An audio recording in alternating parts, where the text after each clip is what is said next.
Good morning to all of you students. आज हम आप लोगों के सामने एक टॉपिक लेके आए हैं, फ्रिक्शन। प्रीवियस लेक्चर्स के अंदर हमने इस बारे में जाना, फर्स्ट लॉ से जाना कि जब कोई ऑब्जेक्ट मोशन में होता है तो वो मोशन में ही रहता है। एक पार्ट है फर्स्ट लॉ ऑफ मोशन का कि अगर कोई ऑब्जेक्ट मोशन में है तो वो मोशन में ही रहेगा।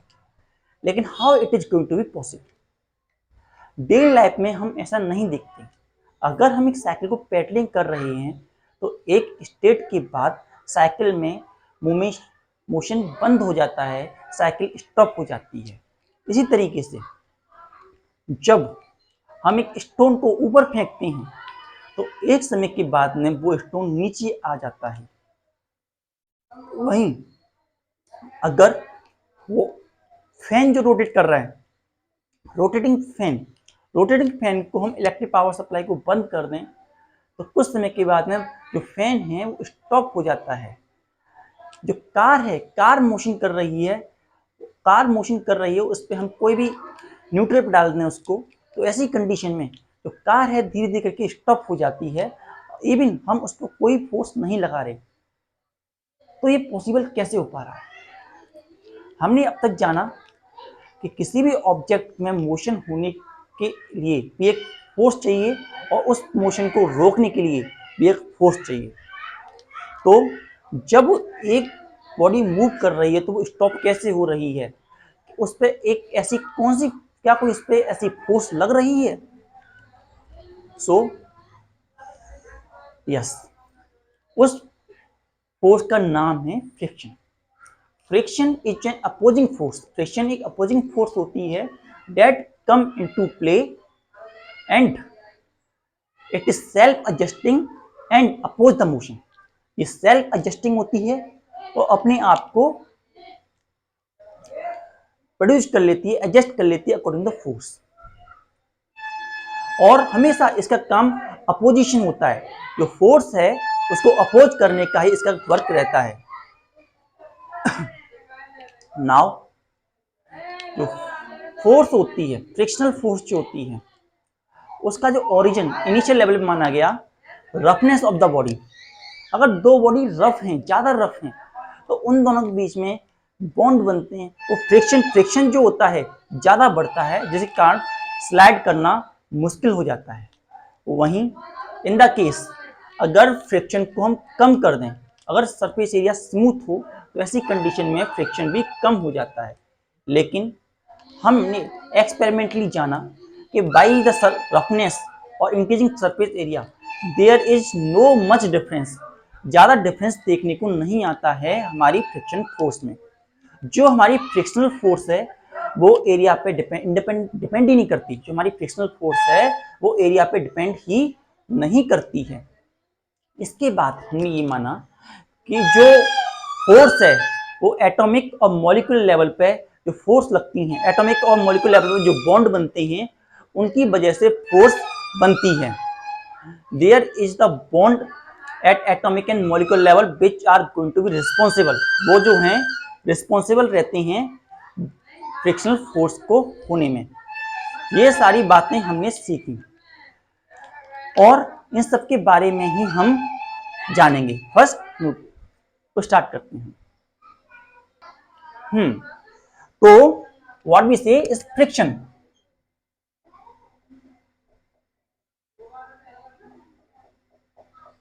सो what we say is friction. Friction क्या होती है अभी हमने आपको बताया था। सो हम इसे डिफाइन कर सकते हैं as it is an opposing force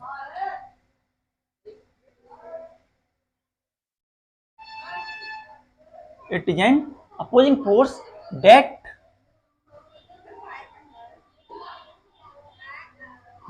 oppose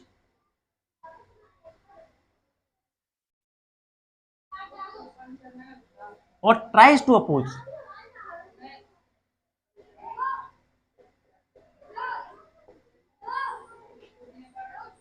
the motion of a body. हो सकता है कि वो उस बॉडी के मोशन को अपोज कर दे, उस बॉडी के मोशन को रोक ले, और हो सकता है कि वो उसके मोशन को ना रोक पाए। जैसे कि अगर एक बॉक्स रखा हुआ है, हम एग्जांपल लेते हुए चलते हैं आपके लिए फ्रिक्शन को समझने के लिए। हमारे पास एक बॉक्स है, we are going to have a box here. अभी तक हमने ज्यादा समझा है, ये बॉक्स रखा हुआ है सरफेस पर, that box is going to be stay on surface. ये सरफेस पे रखा हुआ बॉक्स है हमारे पास।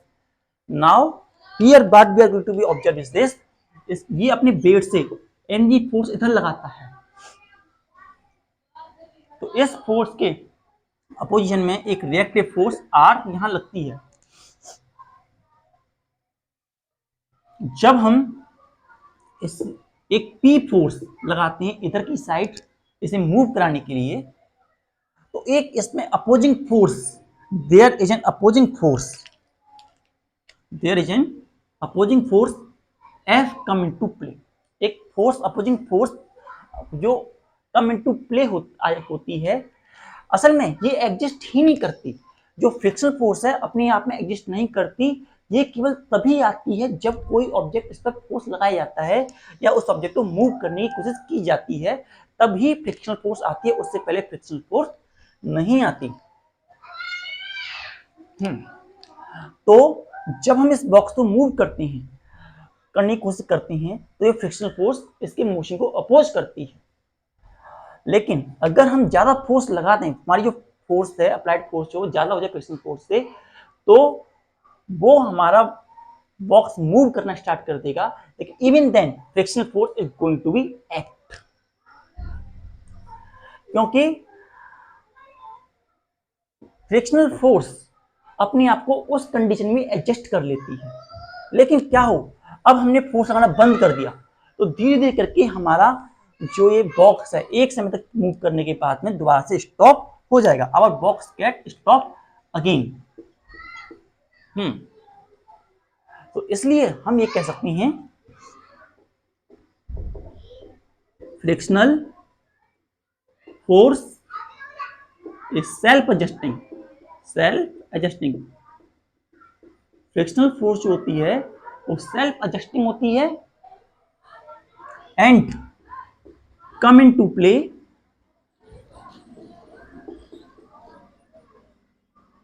when external force, when external force applied on the body। जब एक एक्सटर्नल फोर्स अप्लाइड की जाती है बॉडी के ऊपर, तब हमारी फ्रिक्शनल फोर्स जो होती है एक्शन में आती है।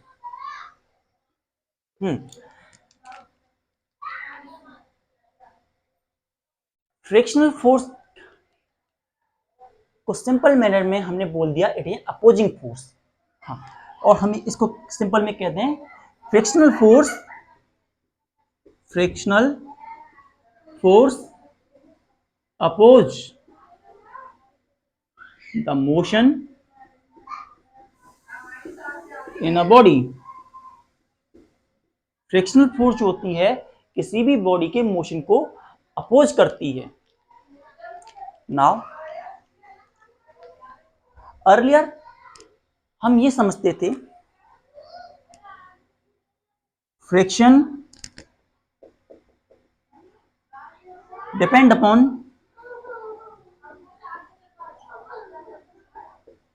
Roughness of surface. ये माना जाता था जो रिफ्लेक्शन होती है वो रफनेस ऑफ सरफेस पे डिपेंड करती है। If the friction is rough, if the surface is rough,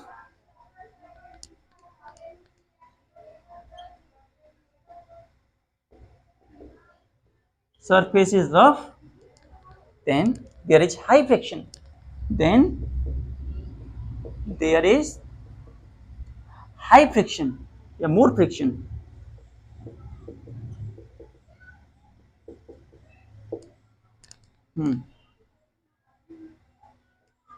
वहीं surface is smooth,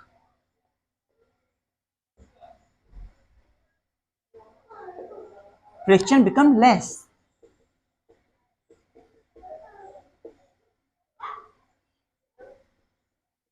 friction become less. लेकिन हमने ये देखा कि अगर हम सरफेस एरिया बढ़ाते हैं, जैसे अगर सरफेस एरिया बढ़ाएंगे तो रफनेस और बढ़ेगी, रफनेस और बढ़ेगी तो फ्रिक्शन और बढ़ना चाहिए। लेकिन हम ये देखते हैं with increasing surface area roughness जो फ्रिक्शन है वो इंक्रीज नहीं होता। तो इसका मतलब क्या हुआ कि जो रफनेस है, स्मूथनेस है, उससे फ्रिक्शन का कोई मतलब नहीं है। On increasing area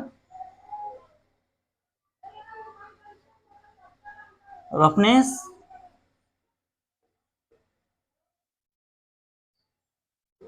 and smoothness should increase।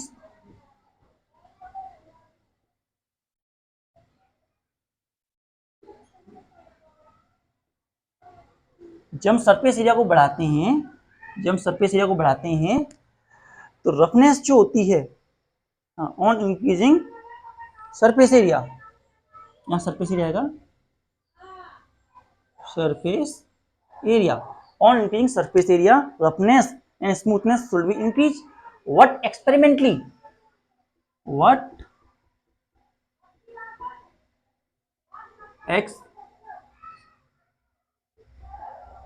experimentally it is seen friction is independent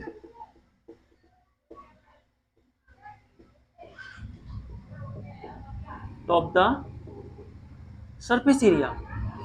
जो फ्रिक्शन है वो सरफेस एरिया से इंडिपेंडेंट होता है, फ्रिक्शन सरफेस एरिया पे डिपेंड ही नहीं करता।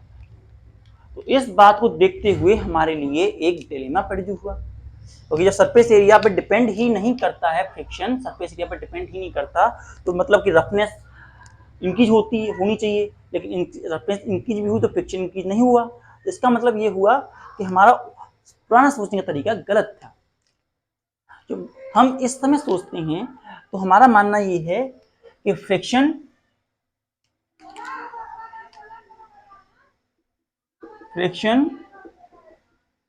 Produce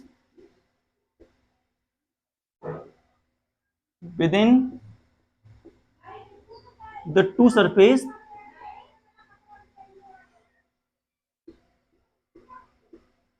is due to intermolecular atomic and molecular bonds।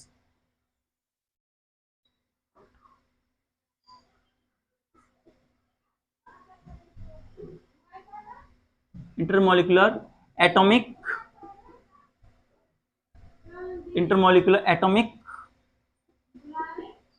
and molecular bond।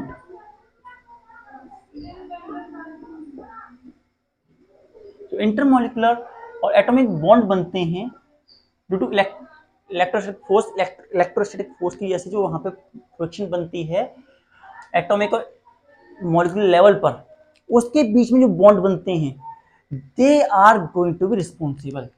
असल में हमें दिख रहा होता है कि वो रफ सरफेस तो है लेकिन एरिया ऑफ कॉन्टेक्ट उसमें ना हो। दो बॉडी हमें, वो बॉडी रफ तो लग रही है, जैसे ये बॉडी है, ये दोनों हैं, ये बहुत रफ है बॉडी, लेकिन ये बॉडी जो है इस पर बिल्कुल हो सकता है कि इसके जो वेल्डिंग पार्ट है इसमें बिल्कुल भी फिट ना हुई हो, तो ये फ्रिक्शन तब भी कम ही रहेगा, क्योंकि ये तो फिट ही नहीं हुआ ना। तो ये इंटरमोलिकुलर बॉन्ड जो बनते हैं उनसे हमें आइडिया मिलता है कि फ्रिक्शन किस तरीके से आएगा। एटॉमिक लेवल पर हम इस देखते हैं, they are cold welded bonds, cold weld होते हैं, और जब हम इनमें फोर्स लगाते हैं तो बहुत सारे कोल्ड बेल्ट बॉन्ड टूटते हैं, और वो टूटने से हमारी बॉडी आगे की तरफ मूव करती है।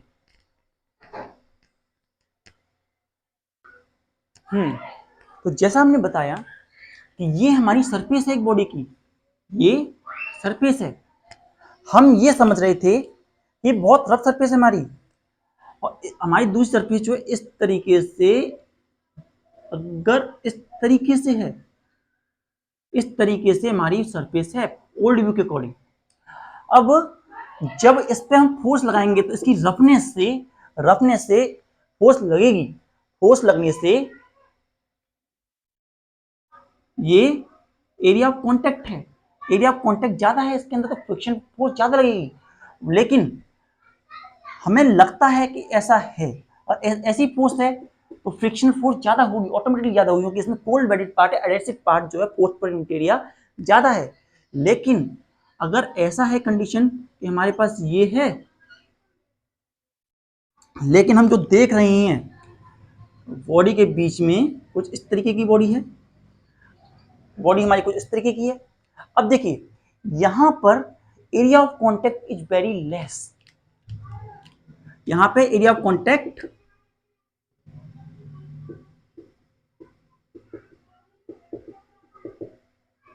इज लार्ज, तो फ्रिक्शन भी जब से फोर्स लगाएंगे तो फ्रिक्शन भी ज्यादा रहेगा। वहीं area of contact is less, तो एरिया ऑफ कांटेक्ट है इस कंडीशन में, सेकंड कंडीशन के अंदर हम देख पा रहे हैं is going to be very less. जब एरिया ऑफ कांटेक्ट बहुत ज्यादा लेस है तो इसमें एडहेसिव फोर्स यहां पर जो लगती है, एडहेसिव फोर्स जो यहां लगती है, force per unit area, force per unit area यहाँ पे जो लगता है वो भी कम हो जाएगा। और जब हम इसे स्लाइड करेंगे तो बड़ी आसानी से स्लाइड हो जाएगा। हमें ऐसा लगता है कि इसके बीच में बहुत सारी पावर होंगी, पावर टसल चल रहा होगा, लेकिन ऐसा कुछ भी नहीं है, क्योंकि हमें दिखने में लग रहा है कि बहुत सारे एरिया ऑफ कॉन्टैक्ट है, लेकिन area of contact is going to be very less. तो इसीलिए इंटरमोलिक्यूलर लेवल पर अट्रैक्शन कितना है, इसे देख करके हम आइडिया लगाते हैं इंटरमोलिक्यूलर लेवल पर एरिया ऑफ कांटेक्ट कितना है, इससे हमें आइडिया पता चलता है कि फ्रिक्शनल फोर्स कितनी ज्यादा होगी कितनी कम होगी। हम ये देख करके अगर बॉडी रफ है तो सरफेस तो फ्रिक्शन ऑटोमेटिकली ज्यादा हो गया, ऐसा पॉसिबल हो सकता है, लेकिन मोस्ट ऑफ द केस ऐसा नहीं होता। तो इसके बाद अब हमारा नेक्स्ट टॉपिक आता है टाइप ऑफ फ्रिक्शन। फ्रिक्शन हमारे दो तरीके के होते हैं, friction are of two type, पहला एक्सटर्नल और दूसरा इंटरनल फ्रिक्शन। हम जाएंगे पहले इंटरनल फ्रिक्शन और दूसरा एक्सटर्नल फ्रिक्शन की तरफ, इन दोनों को डिस्कस करेंगे। There are two types of friction, there are two types of friction, friction के दो प्रकार होते हैं। First internal friction, internal friction. Internal friction में क्या होता है, when one layer of liquid slide over another within a conductor, within a container। जो एक सरफेस है, ये एक सरफेस थी और ये दूसरी सरफेस थी, ये सरफेस यहां, ये सरफेस यहां, इस तरीके से मोशन कर रही है, एक एक दूसरे पर स्लाइड यूं कर रही हैं। तो ऐसी कंडीशन में एक फ्रिक्शन पैदा होता है, there is going to friction going to produce, that is called internal friction. मतलब कि एक वाटर के अंदर, वाटर के पार्टिकल्स के अंदर एक फ्रिक्शन पैदा होता है, एक लेयर यूं जा रही है एक दूसरी बॉडी के ऊपर, दूसरी लेयर के ऊपर, जिसको हम विस्कोसिटी कहते हैं, that is called viscosity.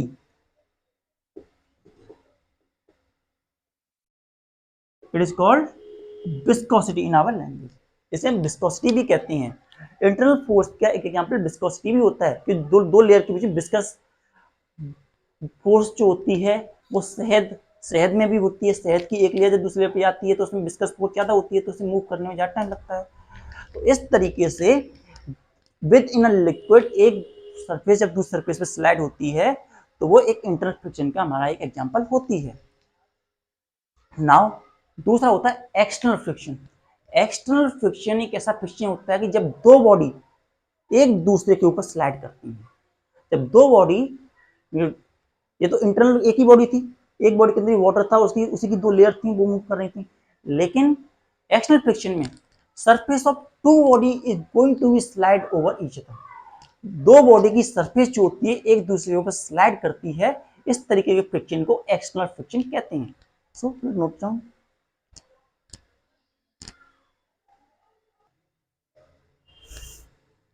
Next is external friction.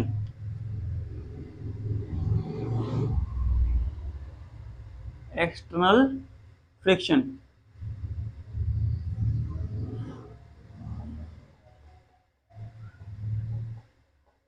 External friction case में when the surface of two body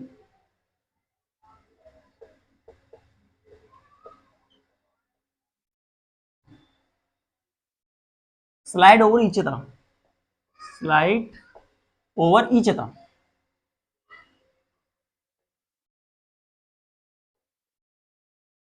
जब दो बॉडीज की सरफेस जो होती है एक दूसरे पे स्लाइड करती है, such friction is called external friction. Such friction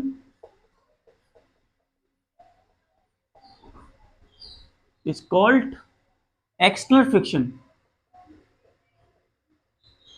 external friction, ऐसे फ्रिक्शन को हम एक्सटर्नल फ्रिक्शन कहते हैं।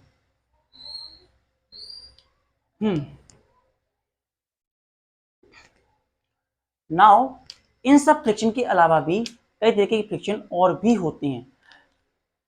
अब हम तीन तरीके के फ्रिक्शन देखेंगे on the basis of motion of the body. Other three types of motion. First note down.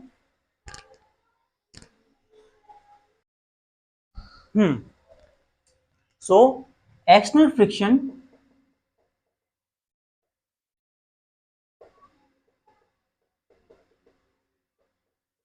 is of three type.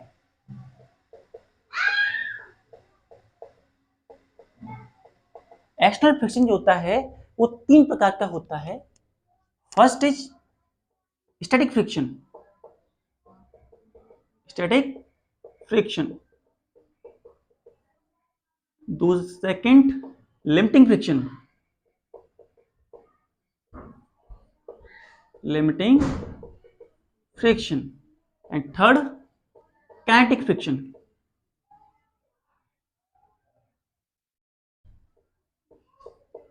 Kinetic friction.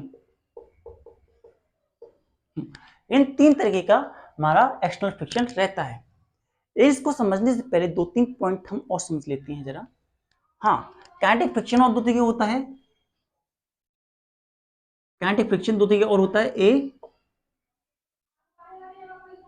Sliding friction, sliding friction. And B rolling friction, rolling sliding friction and rolling friction. These are also two types of kinetic friction. kinetic friction जो friction होता है उसके बारे में हमें दो तीन बातें बताने हैं। These are this. अभी हम जैसा पहले बोल चुके हैं, friction is self adjusting. Friction is self adjusting. Friction जो है सेल्फ एडजस्टिंग होता है when there is no force, when there is no force, then there is no friction. Friction self adjusting होता है जब कोई फोर्स नहीं लग रही होती किसी बॉडी के ऊपर, तो किसी प्रकार का कोई फ्रिक्शन नहीं होता है। There is no friction. What is the force applied on the body. जैसे ही बॉडी पर फोर्स लगाई जाती है friction come into action, friction come into action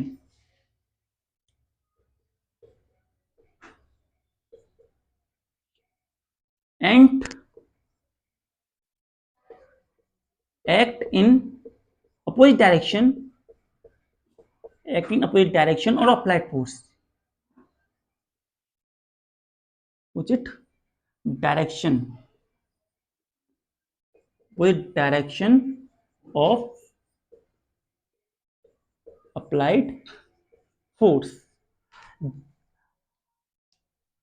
जब फ्रिक्शन सेल्फ एडजस्टिंग कहने का मतलब ये है कि जब कोई फोर्स नहीं लगती तो कोई भी फ्रिक्शन नहीं होता, there is no friction.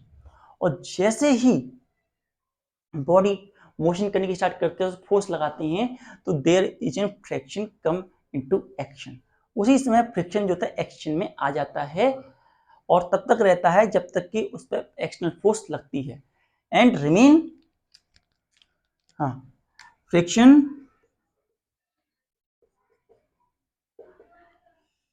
Remain acting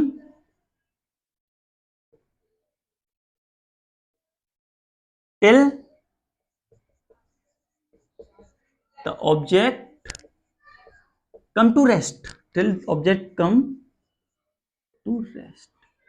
जब तक ऑब्जेक्ट रेस्ट की स्टेट में नहीं आ जाता, जब तक ऑब्जेक्ट रेस्ट की स्टेट में नहीं आ जाता तब तक उस पर फ्रिक्शन लगता ही रहेगा। Friction remain acting till the object come to rest. Motion कर रहा है तब भी फ्रिक्शन लगेगा, उसे फोर्स लाने की कोशिश कर रहे हैं तब भी फ्रिक्शन लगेगा, और फ्रिक्शन तब तक लगता रहेगा जब तक कि उसे दोबारा रेस्ट में लेकर के नहीं आ जाता।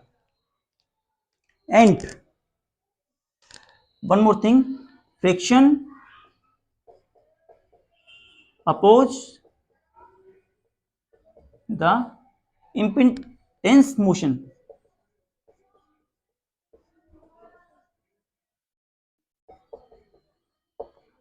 फ्रिक्शन जो होता है इम्पीडेंस मोशन को भी अपोज करता है। इम्पीडेंस मोशन कौन सा होता है? Motion that perform by the body, perform by the body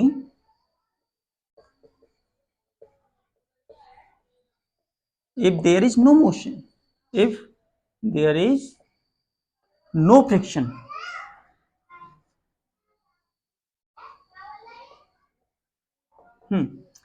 तो इम्पिडेंस मोशन वो मोशन होता है, हाँ, इस दैट मोशन वो जो कि बॉडी परफॉर्म करती, अगर हमारा फ्रिक्शन उस वक्त वर्क नहीं कर रहा होता, अगर फ्रिक्शन को हम हटा देते तो ऐसी कंडीशन में जो बॉडी मोशन करती वो इम्पिडेंस मोशन है। तो इम्पिडेंस मोशन वो मोशन जो कि एब्सेंस ऑफ फ्रिक्शन में होता, जिसको फ्रिक्शन ने अपोज कर लिया, तो ऐसे मोशन को इम्पिडेंस मोशन कहते हैं। Note it down.